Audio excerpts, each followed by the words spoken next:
This video is made possible by our sponsors, AJA. We'd like to thank AJA for all their support and tell you to go to aja.com for all your production and post-production needs.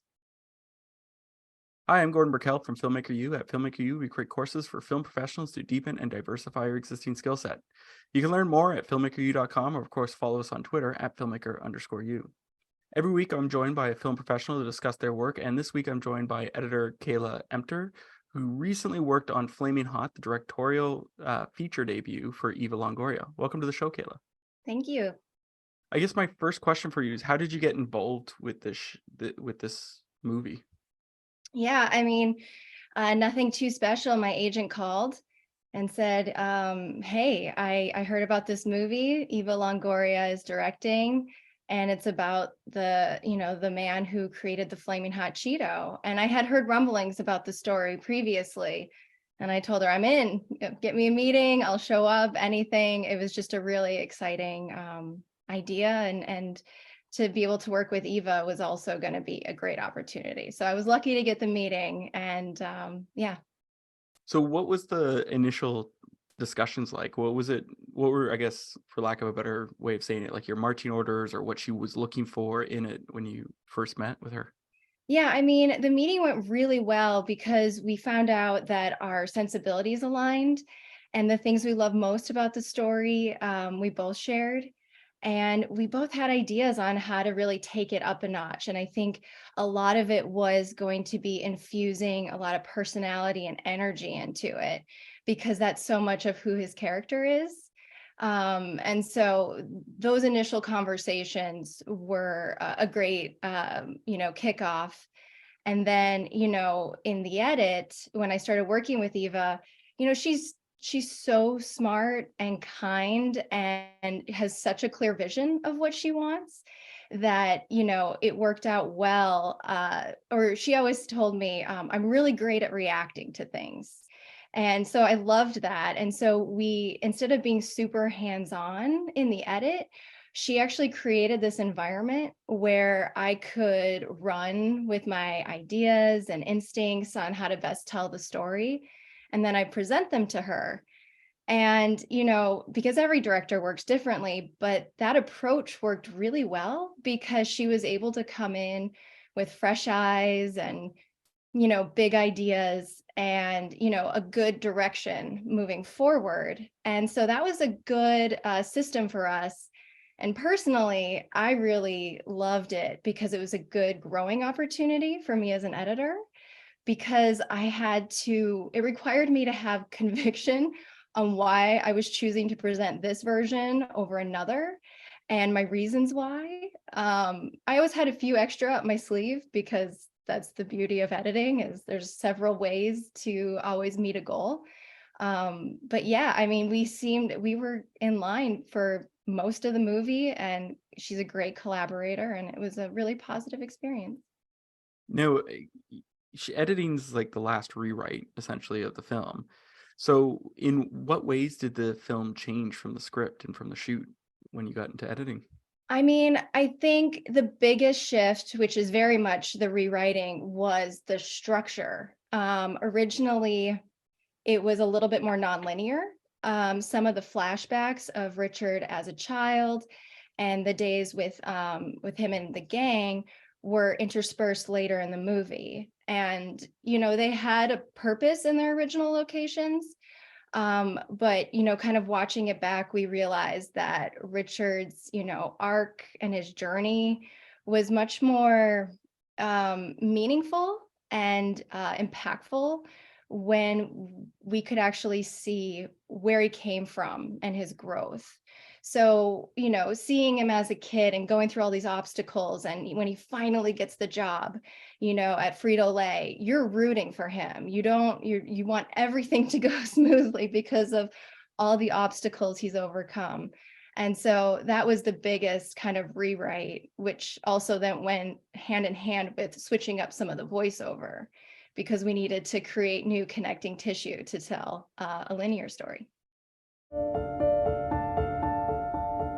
My friends and I would make little videos in our backyards, imitations of Indiana Jones and Star Wars. And, eventually that need to tell stories became more of a technical interest and an interest in the art. To me, what's exciting is using cinema in its full potential, which is rhythm and sound design and music. Our job is to set up expectations and then deliver on them. I'm Brian Cates, and this is my course in film editing.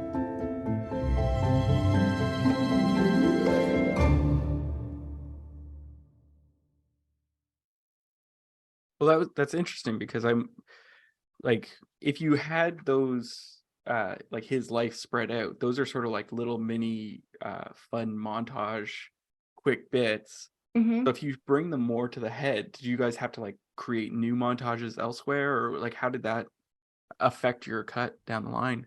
I mean, not too much, which is maybe kind of a telling sign that maybe they always had a home somewhere else. Mhm. I think, by moving them, it didn't really impact the remainder of the structure too much. It just kind of kept things streamlined. And maybe there was a little bit of trickery to bridge that gap, but it wasn't too much of an obstacle. So, you talked about the playful editing a bit, or you talked about having the same sensibilities.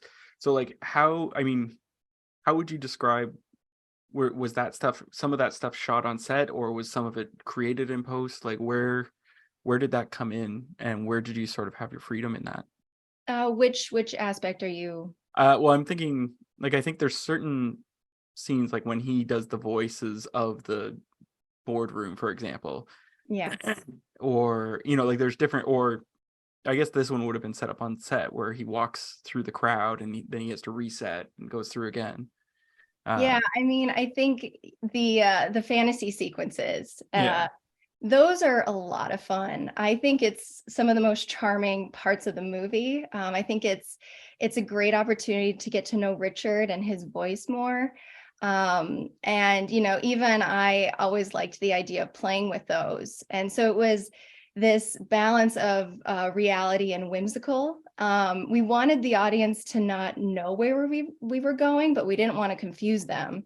So we kind of played around with the different ideas of visually, what can we do to impact this fantasy so we kind of know where we're at, or, definitely with the soundscape. There's the one scene where Enrico's speaking to Richard through the TV. And we were really careful to, suck out all of the sound when that's happening. And maybe his voice is more reverbed here than other places. And, just kind of playing with the music as well, being more fun with it, trying, oh, what if it's ethereal? What if it's more of a grand entrance? And, just not hesitating to try everything for those sequences, because, there's so much opportunity. And we wanted to make sure we had, landed on the right thing. Now, you and I talked before briefly, and I asked, was there a particular scene that you wanted to discuss, like that was tricky to edit? And you'd mentioned them in the 80s, him and his wife. Yep. So can you describe the scene and what was tricky about that? Yeah, I mean, so it's the scene where we meet Richard and Judy in, I think, 1982. They have a family life now. And as most families can be, it was very chaotic in that scene. He's fixing the refrigerator in the background. She's, making food. The kid wants attention, and then there's a baby. So there was a lot of moving parts in that scene. And when I started to dive into it, it seemed very straightforward. And then it turned out to be one of those perfect storms of hurdles.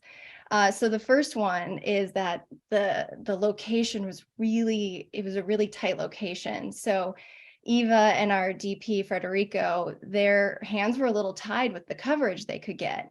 So there was limited coverage for me to cut around, which meant continuity issues really jumped out. I don't usually worry about continuity too much, but in this scene, I had to really pay attention to it. And then the other hurdle was the baby. The baby had a lot of feelings that day. So, it would be crying, wailing, whimpering, silent throughout the scene. And I found that it was I realized early on it was going to be a cut by cut scene. that, okay, I found this take with Judy with the line that I love, and the baby is whimpering. And then, the next line I really want to go to, it's full on crying. And so it was kind of this puzzle of picking great performances that can cut together to make the baby consistent by using specific sound effects, or how do you build an arc of a baby being upset, and then, the continuity itself. And, I don't know, for me growing up, mornings were always chaotic. And I think a lot of it had to do with just the noise. So Richard in the background fixing the fridge, he's mumbling, and he's on his own journey back there, and we're building that progression.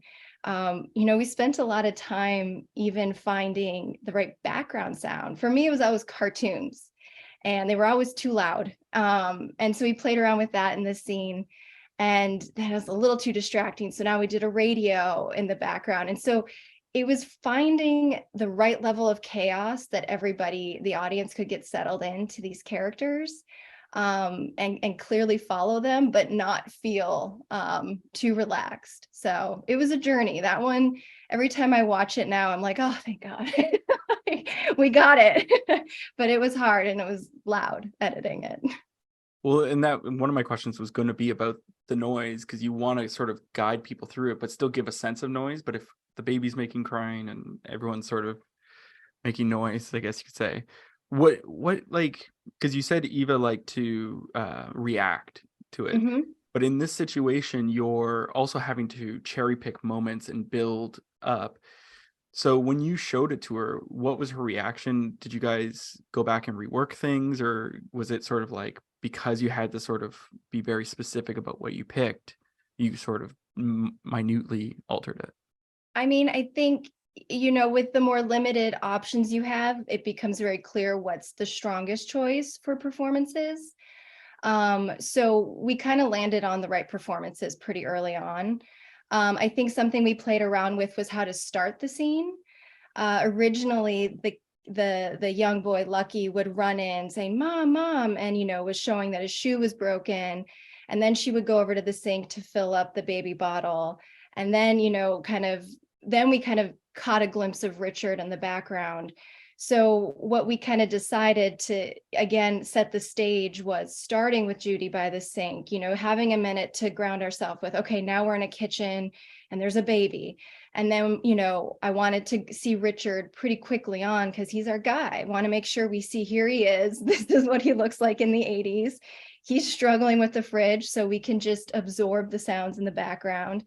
Then you bring the kid in, making a whole commotion, and then you just let the tornado continue. And so I think that was the biggest, kind of jumbling that we played around with. And then, it was about choices of when to, take away the sound of the chaos with the background radio and bring in the score, and where to slow it down, and, how to really stick the landing of that scene. Because then we're launching into the movie, Richard's on his journeys, they're looking for work, and it's kind of what kicks off, how Frito Lay came to be. I gotta ask, what was Richard's rushes like? I feel like, because he was such an interesting character, like there's a charisma with him that was just, like throughout the movie, I was just like, he's a really likable character. I mean, Jesse Garcia is just incredible. I loved cutting his dailies. He just did such a good job. And I think, him and Eva, they must have had so many conversations about what this character, who he is, because you're right. He's so charming and infectious to watch. And, he gave me a good range of things to pick from, but it was always, in line with the character. And, something, every director is different, but what I really found interesting about Eva and loved is she didn't hesitate to yell out in the middle of a take, "Do it like this," or like, "Say that again," and they had such a good back and forth that it never like got to him, or he was never surprised when she would do that. He would just deliver again, or he would take it to that next level. You could tell they knew what they were saying to each other. And so, yeah, I mean, it was great working with his footage. He and Annie Gonzalez, who plays Judy, just made my job so much fun. And it was a lot of great options to choose from. Now, you mentioned that like that one scene was like cut by cut. You're going to have to tackle this shot by shot. When you get your footage in, like how do you like to approach a scene? Because depending on the day, you might get a scene like that, but you also might get a scene that's very straightforward and easy to cut. So how do you, when you start your day, like to cut? Yeah, I mean, it's changed over the years, right? Like you learn new tips and tricks and what works for you. My most recent is I watch all the dailies, no matter what, every take. I always keep an eye out what's before and after action and cut. What I'll do is I'll watch and I'll start just pulling selects and laying them out in a timeline and anything that kind of catches my eye. And then after I get through all the dailies, I'll go into that sequence and I'll rearrange it by the order of the scene and, the different beats. And so it becomes very clear to me what moments I've pulled for the scene beat by beat, and maybe where I didn't pull something. And then I'd have to go back in and be like, okay, what's the best of what I had? I didn't have an immediate reaction to something on my first watch. And then I'll use that sequence as kind of my master selects and something easy to scrub through down the line. But then I'll just use that to kind of whittle down what I think are the best of the best for that scene. And it seems to be working well for me. And it's nice to be able to go back easily and see what I was drawn to, even if I didn't use that first option, what other things did I pull? Now, you've in the past, when I was doing research for this, you've talked about sort of getting mentored or guided by John Alexrad. Mm-hmm. And I'm wondering, what did you learn from him? Like, is there a thing that you've learned that you take to every single project? I mean, John was I was very lucky to be brought under John Axelrad. There's a kind of a joke he kind of has this camp of assistants that have grown under his guidance, which has been great. I mean, Tom Cross is part of that, club. He actually trained me how to be a first assistant. Lee Haugen has worked with John a few times too, and he's out doing his thing. And I think what I learned from John that I definitely carry forward is that everybody in the editing room matters. I think back in the day, it was a little bit more, you have to pay your dues and this is how you have to prove that you're worthy. And John was very much, hey, what does the post PA think? What does the assistant think? As many options, feel free to edit as much as you can. I'll give you feedback. He'll give credit where credit's due. I think it was just it was good proof that a movie or TV show is stronger when you use your team and collect ideas. And, I love working with a director because you can just spitball ideas so quickly and it's exciting and you find that solution, or you take that bad idea and you expand on it. And when you have a team that's invested in the movie, you're all in it together and you're all trying to make the best product and the best idea wins.